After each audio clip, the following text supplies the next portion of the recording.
What's up, everyone? This is Vindictams Cantina here, coming at you with some news. Yes, we do have some news. This is only for novels and, the comics. But this is pretty interesting and also a little bit concerning at the same time, at least with half of the news. So let's get right into this. A new book starring Luke and Lando, Obi-Wan and Anakin, and more revealed exclusive. Some oh my god, can I talk? Jesus. Some essential Star Wars stories are coming to our galaxy. Stars.com is thrilled to reveal 4 new books featuring never-be-told tales from across the Star Wars saga. Star Wars Shadow of the Sith, a novel from author Adam Christopher, takes place after Star Wars Return of the Jedi and finds Luke Skywalker and Lando Calrissian on a mission to locate Exegol. The novel Star Wars Brotherhood by Mike Chen follows Obi-Wan, Kenobi, and Anakin Skywalker amidst the chaos of the Clone Wars and Skywalker's rise to Jedi Knight. Okay, I'm definitely going to have to read that book. Because I actually talked to this to my girlfriend when we watched the 2003 Clone Wars series, is that in terms of canon, we don't know how Anakin actually went from being a Jedi Padawan to a Jedi Knight. In the old continuity, when George Lucas was involved, when George Lucas owned Lucasfilm, what was shown in the 2003 Clone Wars series was the definitive way of how Anakin became a Jedi Knight. But let's continue. Star Wars Stories of Jedi and Sith, a new middle-grade anthology, features adventures from 10 acclaimed authors, and the young adult novel Star Wars Padawan by Kirsten White depicts Obi-Wan in his early days as a student of Qui-Gon Jinn. Check out the official synopsis and release dates for all below. Luke Skywalker and Lando Calrissian. Oh my god, I can say the freaking return in this essential novel set between Return of the Jedi and The Force Awakens. The Empire is dead. Nearly 2 decades on from the Battle of Endor, the tattered remnants of Palpatine forces have fled to the farthest reaches of the galaxy, but for the heroes of the New Republic, danger and loss are ever-present companions. Even in this new Force era of peace, Jedi Master Luke Skywalker is haunted by visions of the dark side, foretelling an ominous secret growing somewhere in the depths of space on a dead world called Exegol. The disturbance in the Force is undeniable, and Luke's worst fears are confirmed when his old friend Lando Calrissian comes to him with reports of a new Sith menace. After his daughter was stolen from his arms, Lando searched the stars for any trace of his lost child, but even new rumors only led to dead ends and fading hopes. Until he crossed paths with Ochi of Bestoon, a Sith assassin tasked with kidnapping a young girl. That's interesting.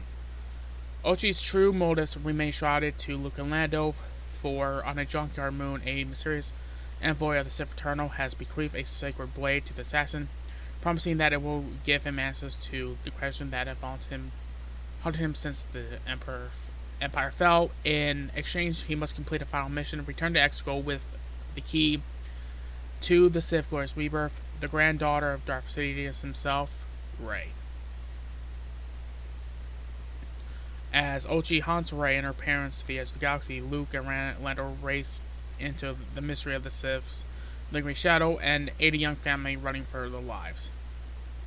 Star Wars Brotherhood. Obi-Wan Kenobi and Anakin Skywalker must stem the tide of the raging Clone Wars and forge a new bond as Jedi Knights. The Clone Wars have begun. Battle lines are being drawn throughout the galaxy. With every world that joins, the Separatists, the peace guarded by the Jedi Order, is slipping through their fingers. After an explosion devastates Kato Nemoria, the jewel of the Trade Federation, the jewel of the Trade Federation, the Republic is blamed, and the fragile neutrality of the planet is threatened. The Jedi dispatch Obi-Wan Kenobi, one of the Order's most gifted diplomatic minds, to investigate the crime and maintain the balance that has begun to dangerously shift. As Obi-Wan investigates with the help of a heroic Neimoidian guard, he finds himself working against the Separatists, who hopes to draw the planet into their conspiracies and sense the sinister hand of Islam's ventures in the mist that cloak the planet. Amid the ruined chaos, Anakin Skywalker rises to the rank of Jedi Knight. Despite the mandate that Obi-Wan travel alone and his former master's insistence that he listens this time, Anakin's headstrong determination means nothing can stop him from crashing the party and bringing along a promising but conflicting youngling.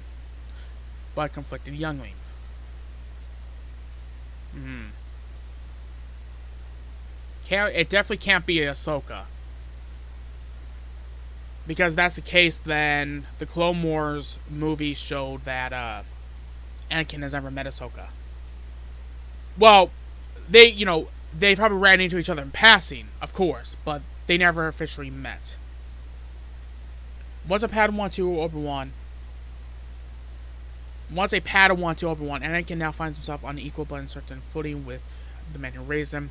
The lingering friction between them increases the danger for everyone around them. The two knights must learn a new way to work together, and they must learn correctly to save Cato Neimoidia and his people from the fires of war. To overcome the threat they must grow beyond master and apprentice. They must stand together as brothers.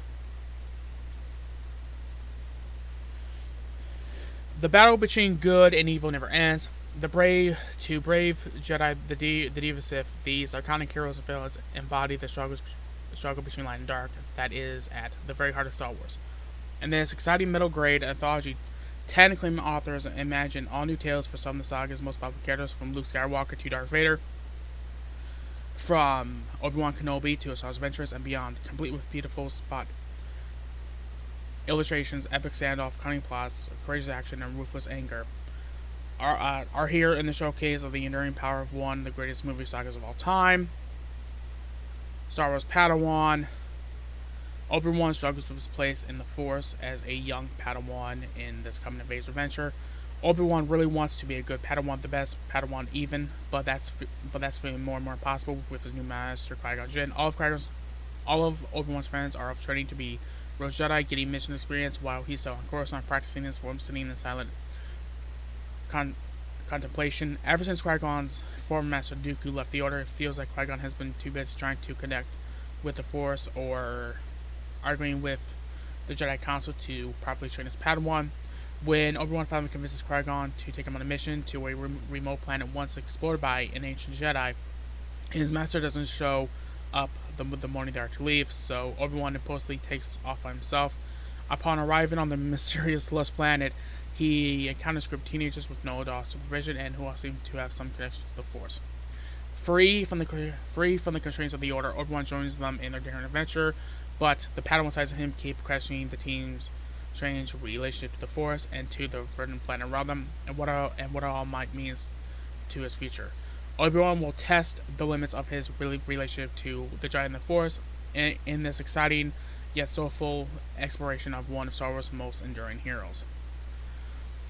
Okay, so I definitely want to talk about Padawan, and I definitely want to talk about the Obi-Wan series, but the one I want to talk about is this. Now, there's a lot of Star Wars fans that want the sequel trilogy to be retconned, right? I mean, the sequel trilogy didn't really meet a lot of fans' expectations. It didn't meet my expectations, but there are a lot of people that love the sequel trilogy, and if you do love all three movies, then hey, I'm happy for you. I wish I could, but unfortunately, the Last Jedi kind of killed it for me. So, my opinion on this is that I am interested in reading this book. I will be honest about that, even if I'm not the biggest fan of sequel trilogy Luke. But this does kind of shoot down the rumors of the sequel trilogy being retconned. If they're going to be... Obviously, they mentioned Rey in the synopsis. They mentioned Exegol. So, that kind of tells me that the sequel trilogy isn't going to be retconned. Now, this doesn't mean that Star Wars is going to be going back to its dark era, right? I feel like the sequel trilogy is only going to be referenced in books and comics for right now. I feel like, me personally, if I was Disney, I would try to stay far away from it, from like on-screen media. Unless, of course, it's like characters people want to learn more, like Kylo Ren, Finn, A lot of Star Wars fans don't want to see Rey. I personally don't want to see Rey. I feel like she isn't that interesting of a character to have her own spin-off because of how they, portrayed her in the sequels, of course. So I'm definitely going to be reading this when I can, but I've been more focused on the Legends books.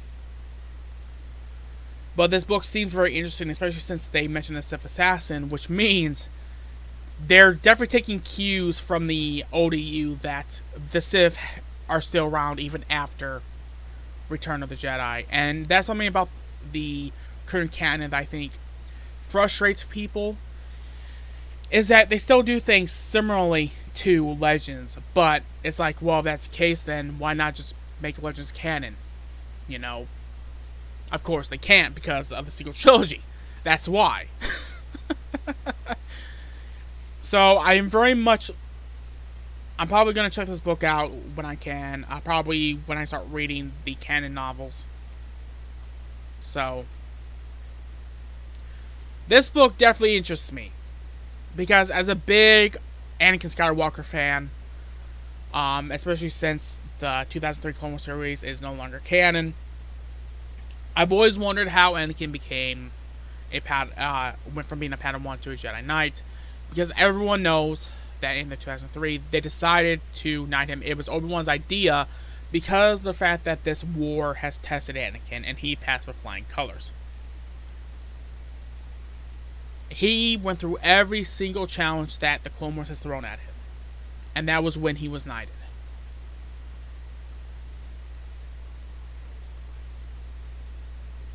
And they also felt like they needed more Jedi Knights. So it could be the same thing, because Obi-Wan was there for his knighting. And by the way, it looks like in this one, Obi-Wan isn't.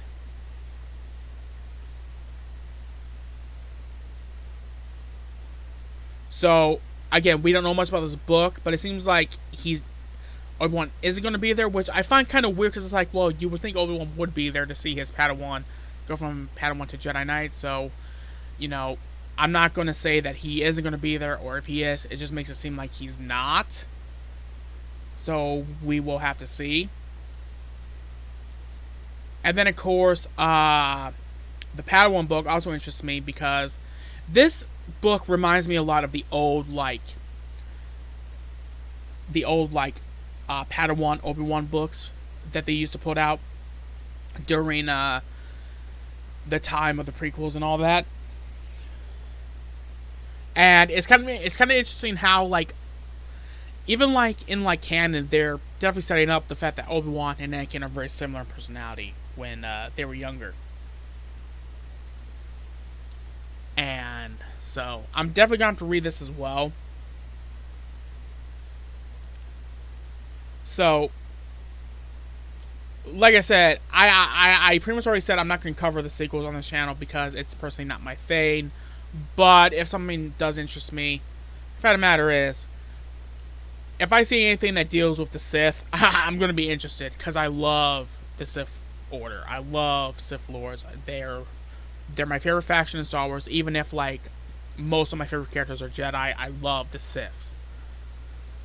I mean, like I said, even in the Old Republic, I main a Sith Lord, but I wish they didn't put this really close to The Force Awakens, but it is what it is. Unfortunately, the fact is that the sequels are canon. They're gonna keep trying to find ways to make, the sequels make sense for the fans, and this book could be good. So I figured I would record this to give you all my thoughts on this. Like I said, I'm not happy that this is a canon novel that takes place, around the time, right before The Force Awakens, but could be good. It could be good. So, let me know what you all think. And as always, I'll see you all in the next video. And remember, the Force will be with you always.